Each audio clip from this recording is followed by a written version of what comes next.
ఒక్కసారి కొమ్మూరి గోల్డ్ కి కాల్ చేయండి. తాకట్లో ఉన్న మీ బంగారాన్ని విడిపించి మార్కెట్ ప్రైస్ కి వాళ్ళు కొనుక్కుని మిగతా డబ్బులు మీకు ఇచ్చేస్తారు. నమస్తే, వెల్కమ్ టు మనం టీవీ. సృష్టి వర్మ ఈ మధ్యకాలంలో ఈ పేరు బాగా పాపులర్ అయింది. ఎందుకంటే ప్రముఖ కొరియోగ్రాఫర్ జానీ మాస్టర్ మీద లైంగిక వేధింపుల కేసు పెట్టారు. పోక్సో చట్టం కింద నమోదు చేసి ఆయన్ని జైలుకు పంపించినటువంటి పరిస్థితి ఉంది. అదే సృష్టి వర్మ మీద గుంటూరు నగరంపాలెం పిఎస్లో కేసు నమోదైంది. ఆ కేసుకు సంబంధించిన వివరాలు ఒక్కసారి నేను మీకు ఇక్కడ వివరించే ప్రయత్నం చేస్తా. కాంగ్రెస్ పార్టీ విద్యార్థి విభాగం ఎన్ఎస్యుఐ గుంటూరు జిల్లా అధ్యక్షుడిగా పనిచేస్తున్నటువంటి వ్యక్తి ఆమె మీద కేసు పెట్టాడు. ఎందుకు పెట్టాడు? 3వ తారీఖున పెట్టాడు. ఉదయం 9 గంటల సమయంలో అంట. అతను తన ఫోన్లో ఆన్లైన్లో ఇన్స్టాగ్రామ్కి సంబంధించిన థ్రెడ్స్ అనే యాప్లో బ్రౌజింగ్ చేస్తుండగా సృష్టి వర్మ అనే అకౌంట్ నుంచి భారతదేశ జాతిపిత మహాత్మా గాంధీ గారి గురించి, అదేవిధంగా దేశ మొట్టమొదటి ప్రధానమంత్రి అయినటువంటి జవహర్ లాల్ నెహ్రూ గారిని సృష్టి వర్మ అనే కొరియోగ్రాఫర్ బాస్టర్డ్ అనే ఈ పదాన్ని వాడుతూ ఈ దేశానికి సర్వనాశనం చేసి వెళ్ళిపోయారు వీళ్ళు. రాబోయే రోజుల్లో వీళ్ళ గురించి కాకుండా నిజమైన పోరాటం చేసిన వారి గురించి మాట్లాడుకోవాలి. అదేవిధంగా చదువుకునేటువంటి పాఠ్యపుస్తకాల్లో కూడా మహాత్మా గాంధీ గారి చరిత్రను, నెహ్రూ గారి చరిత్రను తీసివేయాలంటూ అసభ్యకరంగా మాట్లాడారు. కాబట్టి ఆమె మీద మీరు చర్యలు తీసుకోవాలని చెప్పి ఆయన ఇచ్చిన కంప్లైంట్ కాపీలో రాసినటువంటి పరిస్థితి. ఆమె మీద ఏ సెక్షన్ల కింద కేసు నమోదు చేశారో కూడా ఒకసారి నేను తర్వాత మీకు చూపించే ప్రయత్నం చేస్తాను. అసలు సృష్టి వర్మ ఏం పెట్టిందనేది ఇక్కడ ఒకసారి మీరు చూడొచ్చు క్లియర్గా. ఆమె చేసినటువంటి ట్వీటు వర్మ సృష్టి ఇక్కడ మీరు క్లియర్గా చూస్తున్నారు. These bastards ruined everything. Hour upcoming generation should learn about real freedom fighters, not people like this bastards. క్లియర్గా చూడొచ్చు ఇక్కడ. Chapters from books should be removed that showcase their life because they only betrayed the country and ruined everything. ఇక్కడ ఈ పదాలు చూసారా? So దీని మీద ఇప్పుడు చర్చ జరుగుతోంది. సో అతను మన జాతిపిత గురించి, మొదటి ప్రధానమంత్రి గురించి ఈ విధమైనటువంటి భాష వాడతారా అని చెప్పి సో అందరూ కూడా క్వశ్చన్ చేస్తూ ఉన్నారు. ముఖ్యంగా కాంగ్రెస్ పార్టీ నుంచి కూడా కొంతమంది పోలీస్ స్టేషన్కి వెళ్ళి, ఆ ఒక్క పోలీస్ స్టేషన్ కాదండి, ఇంకా కొత్త కేసులు కూడా నమోదవుతున్నటువంటి పరిస్థితి ఉంది. సో సెక్షన్స్ ఇంతకుముందు నేను చెప్పినట్టు ఇక్కడ మీరు చూడొచ్చు. Section 353 to 356 subclass 2 BNS 66 ITA 2008. So దీని గురించి మనం కొంత మాట్లాడే ప్రయత్నం చేద్దాం. ప్రస్తుతం స్టూడియోలో ఉన్నారు Bigg Boss fame RJ Shekhar Basha. ఎందుకంటే కొరియోగ్రాఫర్ జానీ మాస్టర్ గురించి ఇది పూర్తిగా తప్పుడు కేసు. సృష్టి వర్మ ఉన్నంతకాలం జానీ మాస్టర్తో సఖ్యంగా ఉంది, వాళ్ళిద్దరూ కలిసి పనిచేశారు. అప్పుడు లేనటువంటి ఇబ్బంది ఒక్కసారిగా ఎందుకు ఆమెకు వచ్చింది? ఇది దురుద్దేశపూర్వకంగా పెట్టారని చెప్పి ఫైట్ చేశారు. లావణ్య రాస్తారని కేసుకు సంబంధించి కూడా ఆయన ఏ విధంగా పోరాటం చేశారో మనకు తెలుసు. అదేవిధంగా సృష్టి వర్మ కేసులో జానీ మాస్టర్కి సపోర్ట్ చేస్తూ ఆయన మాట్లాడిన పరిస్థితి కూడా ఉంది. ఇప్పుడు సృష్టి వర్మ చేసినటువంటి ఈ ట్వీట్ మీద ఆయన తన వర్షం చెప్పే ప్రయత్నంలో భాగంగా ఈరోజు మన టీవీ స్టూడియోకి వచ్చారు. సో వారితో మాట్లాడదాం. భాషా గారు ప్లీజ్ అండి రండి. సృష్టి వర్మ ఏం పోస్ట్ పెట్టిందో మీరు చూశారు, ఎలాంటి పదాలు వాడిందో మీరు చూశారు, ఈ సెక్షన్స్ కూడా మీరు విన్నారు. ఏం చెప్తారు దీని గురించి? మతి తప్పినదా మదమెక్కినదా అనే మాట వస్తుంది ఫస్ట్. లేకపోతే ఇప్పుడు వాళ్ళు వీళ్ళని కాదు, మహాత్మా గాంధీనన్నా లేకపోతే నిన్నన్నా ఎవరినన్నా సరే ఆ పదం ఏదైతే ఉందో మాస్టర్డ్ అనేది తల్లిని తిట్టడం. మనం రీసెంట్గా చూసాం రాజ్ తరుణ్ని, లావణ్య రాజ్ తరుణ్ తల్లిని ఎంత నీచంగా తిట్టి ఆ ఆడియోలు మనం విన్నాం. అట్ ద సేమ్ టైం తర్వాత ఈ అలీకే చిట్టి పికిల్స్ వాళ్ళు వాళ్ళ కస్టమర్స్ని వాళ్ళ తల్లిని తిట్టడం, అలాగే పవన్ కళ్యాణ్ తల్లిని తిట్టిన మహిళల్ని కూడా మనం చూసాం. సో ఎవరైతే ఇటువంటి నీచమైన సంస్కృతి సంస్కారంతో బతుకుతున్నారో వాళ్ళ బతుకులకి ఖచ్చితంగా ఇటువంటి కేసులు అవ్వాలని చెప్పి నేను పోరాడుతూనే ఉన్నాను. వీళ్ళ మీద కేసులు పెట్టాలి, చట్ట ప్రకారం తల్లిని తిట్టిన ప్రతి ఒక్కరిని శిక్షించాలి. ఇక నిన్ను నన్ను తిట్టడం ఏకంగా మహాత్మా గాంధీ అంతటి వాళ్ళనే నువ్వు ఇప్పుడు నీకు ఒకటి నచ్చలేదనుకో, ఆయన పాలసీని వ్యతిరేకించు. ఒక రాజకీయ నాయకుడు అయినా సరే, మహాత్మా గాంధీ అయినా సరే, ఈయన చేసింది ఇలా చేసి ఉండకూడదు, ఇలా చేస్తుంటే బాగుంటుంది. రాజ్యాంగం కల్పించింది, స్వేచ్ఛ కల్పించింది. రాజ్యాంగం నీకు నీ ఒపీనియన్ చెప్పే హక్కు ఇచ్చింది తప్ప వాళ్ళ తల్లిని ఇంత నీచంగా తిట్టే హక్కు ఎవ్వరూ ఇవ్వలేదు. సో పచ్చకామర్లు వచ్చిన వాళ్ళకి లోకమంతా పచ్చ కనబడుతుంది అన్నట్టుగా మనం అటువంటి సంస్కృతి సంస్కారం నుంచి వచ్చి ఉంటే మనకి వాళ్ళందరూ కూడా అటగే కనబడతారేమో అనిపిస్తుంది. అంటే 1,000 ఇటు చూపిస్తే 3,000 ఇటు చూపిస్తే అంటారు కదా, నీ గురించి నువ్వు ఫస్ట్ తెలుసుకో. అంటే ఆయన ఆడడానికి మాట్లాడే ముందు- స్వేచ్ఛ ఉంది కదా అని చెప్పి ఇష్టం వచ్చినట్టుగా ఇష్టం వచ్చిన పదాలతో ఈ విధంగా మాట్లాడటం అనేది సరైనది కాదు. ఎవ్వడు కూడా భారతదేశంలో ఏ పౌరుడు కూడా దీన్ని ఇప్పుడు గాంధీ గారిని విమర్శించే వాళ్ళు లేకపోలేరు ఈ రోజుకి కూడా. ఆయన పార్టీషన్కి ఒప్పుకొని ఉండకూడదు జిన్నాతో, ఓకే ఫైన్, దాన్ని పాలసీ పరంగా విభేదించు. ఆయనతోనే కాదు, ఏ రాజకీయ నాయకుడితోనే నువ్వు విభేదించు. కానీ వాళ్ళ తల్లుల్ని తిట్టే హక్కు నీకు ఎవరిచ్చారు? నీ తల్లిని ఇలాగే తిడితే, లేకపోతే నీ తండ్రిని ఇలాగే తిడితే, నిన్ను ఇలాగే తిడితే నువ్వు ఊరుకుంటావా? సో ఈ విధంగా భాష గారు వ్యక్తిత్వ హననానికి పాల్పడటం, అలాంటి వ్యక్తుల గురించి మన దేశ స్వాతంత్రం కోసం వాళ్ళు ఎంత పోరాటం చేశారు అంటే, వాళ్ళు వ్యక్తిగతంగా రాజకీయంగా కావచ్చు, దేశం గురించి మీరు ఇంతకుముందు అన్నట్టు ఏదైనా విషయంలో విభేదించవచ్చు, కానీ ఇంత దారుణమైన పదాలు వాడటం అనేది ఎట్లా చూస్తారు?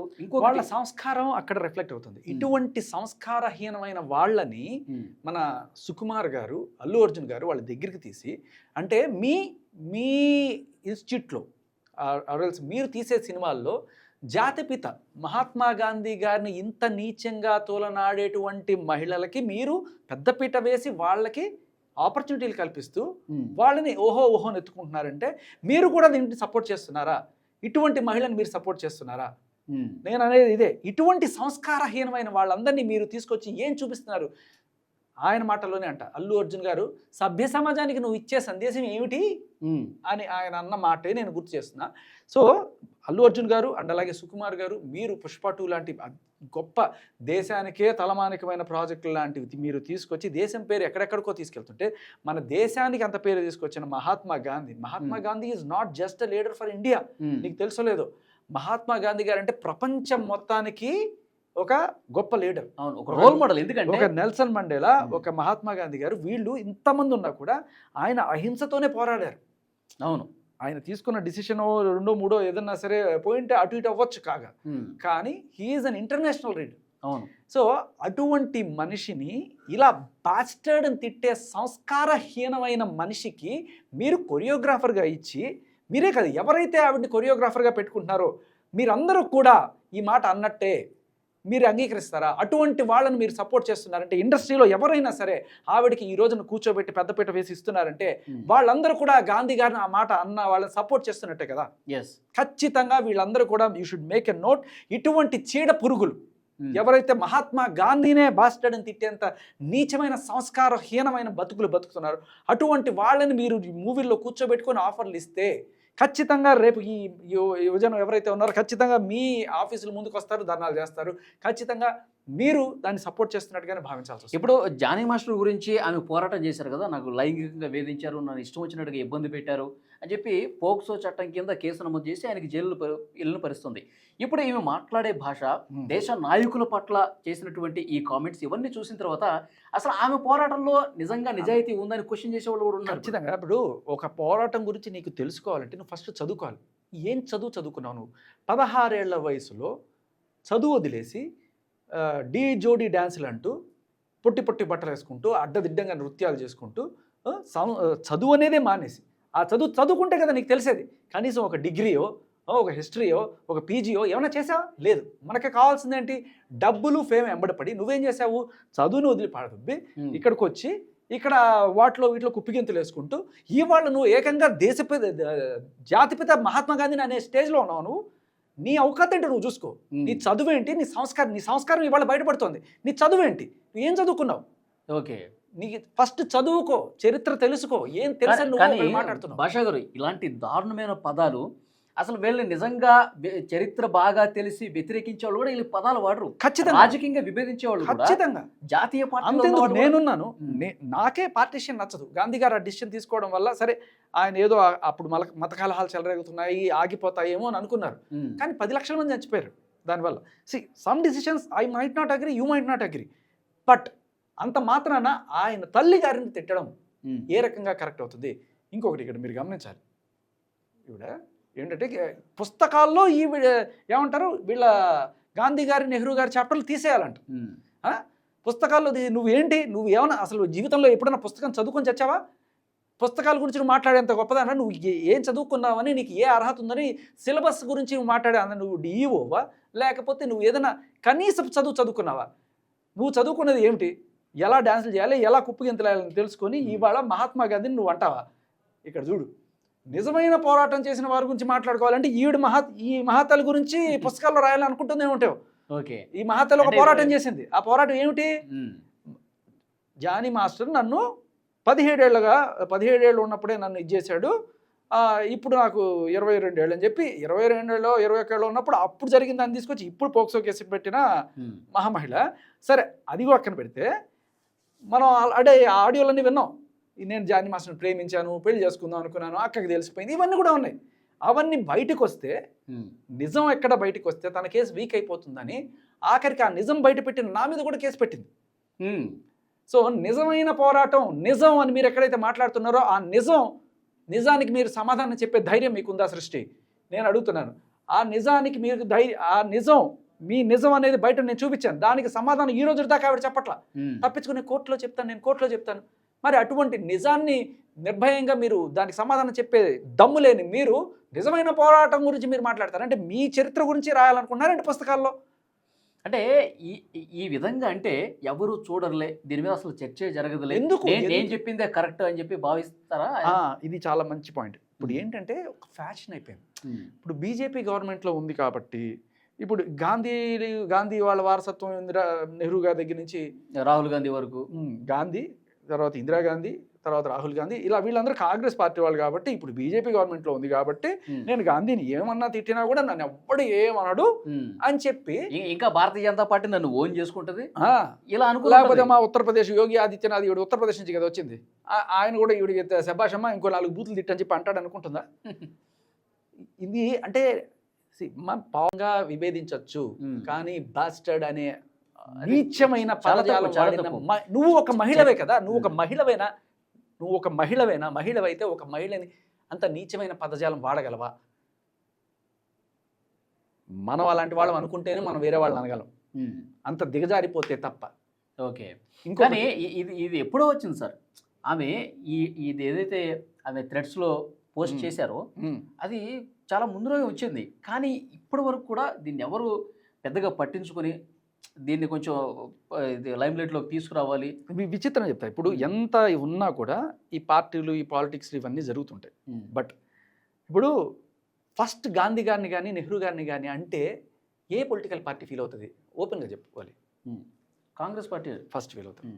అట్ ద సేమ్ టైం తల్లిని తిడితే భారతీయ జనతా పార్టీ కాదు, తెలుగుదేశం పార్టీ కాదు, ఏ పార్టీ అయినా సరే తల్లిని తిడితే ఎవ్వరు సహించరు. పవన్ కళ్యాణ్ కూడా ఆ బాధ తెలుసు. ఇప్పుడు నాకు విచిత్రంగా అనిపిస్తున్నది ఏంటంటే, ఈవిడ ఉన్నది హైదరాబాద్లో, ఈవిడ కామెంట్ చేసింది హైదరాబాద్లో. ఓకే, హైదరాబాద్లో అండ్ తెలంగాణలో ఉన్నది కాంగ్రెస్ ప్రభుత్వం. మరి ఇది కాంగ్రెస్ వాదులు కనబడలేదా? వాళ్ళ నాయకుల్ని ఇప్పుడు గాంధీ గారు అంటే అందరు నాయకుడు, నెహ్రూ గారు అట్లీస్ట్ ఆయన కాంగ్రెస్ పార్టీ కాబట్టి ఆ గాంధీల ఫ్యామిలీ నుంచి వచ్చిన వాళ్ళు వెళ్తున్నారు కాబట్టి, రేవంత్ రెడ్డి గారు కాంగ్రెస్ పార్టీ వారు కాబట్టి, బట్ ఆయన కాంగ్రెస్ పార్టీ వాళ్ళు అయ్యుండి కూడా ఆంధ్రాలో ఈ కేసు నమోదు అవ్వడం అనేది విచిత్రంగా అనిపిస్తుంది. ఆంధ్రాలో ఎవరు ఉన్నారు? తెలుగుదేశం ఉన్నారు, బీజేపీ కోalition అంటే ఫ్రెండ్లీగా ఉన్నారు. అవును, అంటే వాళ్ళకి కూడా ఆంధ్రాలో బీజేపీ ఫ్రెండ్లీ గవర్నమెంట్ అయినా టీడీపీ ఉన్నా సరే, ఎవరున్నా సరే, టీడీపీ అయినా పవన్ కళ్యాణ్ అయినా కూడా, ఎవరైనా సరే, జనసేన అయినా కూడా, ఎవరైనా సరే ఖచ్చితంగా తల్లిని తిడితే ఎవరు సహించరు. అవును, నువ్వు అక్కడ గాంధీ గారిని కాదని గాంధీ గారి తల్లిని అన్నావు. ఇది ఇంకా చాలా మందికి తెలియదు సార్. ఇంకా చాలా ఖచ్చితంగా ఇవాళ ఇది వైరల్ అవుతుంది. ఈ వైరల్ అయిన తర్వాత ఇది ఖచ్చితంగా రేవంత్ రెడ్డి గారికి కూడా చేరుతుంది. రేవంత్ రెడ్డి గారు నిజానికి అంటే ఇప్పుడు అక్కడ కేసు పెట్టారు, అక్కడ ఏం జరుగుతుందో నాకు తెలియదు, కానీ ఇది పడాల్సింది తెలంగాణలో. హైదరాబాద్లో ఆవిడ కూర్చొని కాంగ్రెస్ పార్టీ పరిపాలిస్తున్న ప్రాంతంలోనే ఉండి ఒక గాంధీ గారిని, ఇప్పుడు భారతీయ జనతా పార్టీ, కాంగ్రెస్, ఈ పార్టీలు కూడా మనం పక్కన పెట్టేస్తే కాదు కదా, అది కాదు కదా. నేను పార్టీలు కూడా పార్టీల గురించి నేను ఎందుకు మాట్లాడుతున్నా అంటే, ఎఫ్ఐఆర్ అయిన ప్లేస్ చూడండి. ఎఫ్ఐఆర్ మీకు ఎక్కడైనా నగరంపాలెం, గుంటూరు. విచిత్రం చెప్పనా మీకు, ఈ నగరంపాలెం ఎప్పుడైనా విన్నట్టుందా? విన్నాం కదా, రాజతరం లావణ్య కేసులో. ఎస్, రాజతరం లావణ్య కేసు కాదు, Mastan Sai Lavanya case. Okay, same PS, Nagarampalem police station. అంతకుముందు ఫస్ట్ పట్టాపురంలో పెట్టారు గుంటూరులో, ఆ తర్వాత నగరపాలెంకి షిఫ్ట్ అయింది, మస్తాన్ సాయి మీద పెట్టిన కేసు.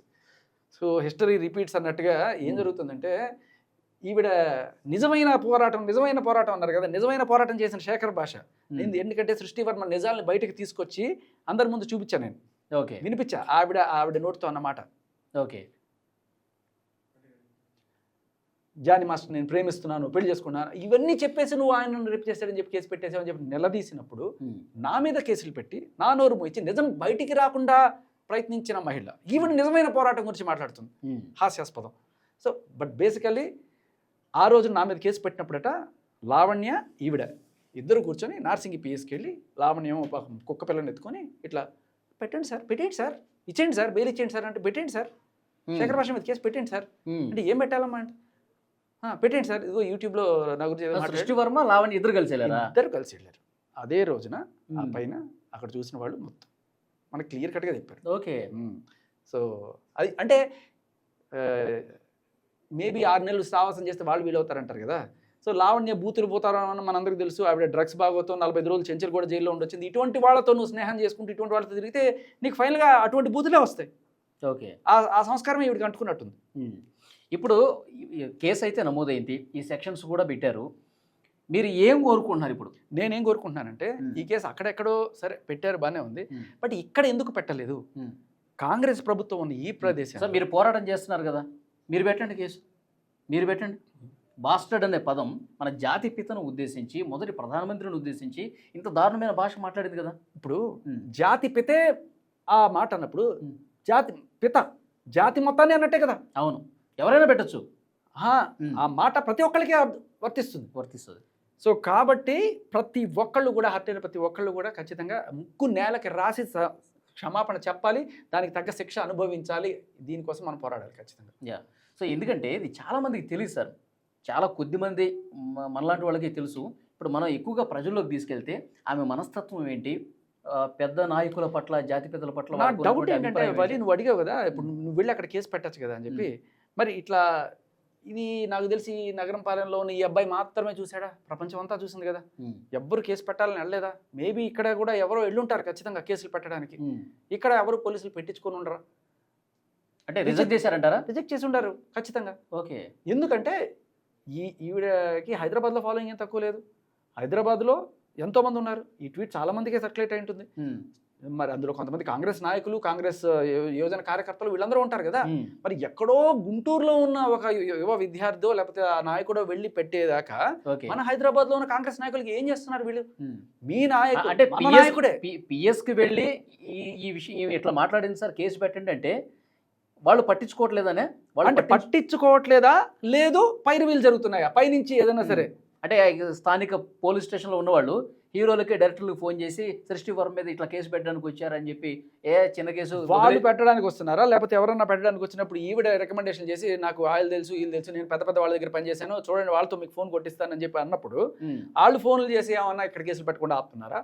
వాళ్ళ పైరువీలు అని నడుస్తుందా? అంటే నేను అనేది కాంగ్రెస్ ప్రభుత్వం ఉన్న హయాంలో ఇక్కడ ఒక గాంధీ గారు మనందరి నాయకుడు, బట్ నెహ్రూ గారు కూడా మనం ఓన్ చేసుకుంటాం. కానీ మనకన్నా ఎక్కువగా ఆ కాంగ్రెస్ పార్టీ మూలాలు అక్కడి నుంచి వచ్చినప్పుడు ఆ నాయకుడిని బాస్టర్డ్ అని తిడితే ఇక్కడ నాయకులు ఏం చేస్తున్నారు, ఇక్కడ కాంగ్రెస్ నాయకులు ఏం చేస్తున్నారు? ఒక్క కేసు ఇక్కడ కాలేదు ఎందుకని? ఓకే, చూద్దాం. చూద్దాం. ఎందుకంటే ఇప్పుడు ఈ వీడియో ద్వారా మీరు చేసినటువంటి ఈ డిమాండ్ ద్వారా విస్తృతంగా ప్రజల్లోకి వెళ్తుంది, చర్చ జరుగుతుంది.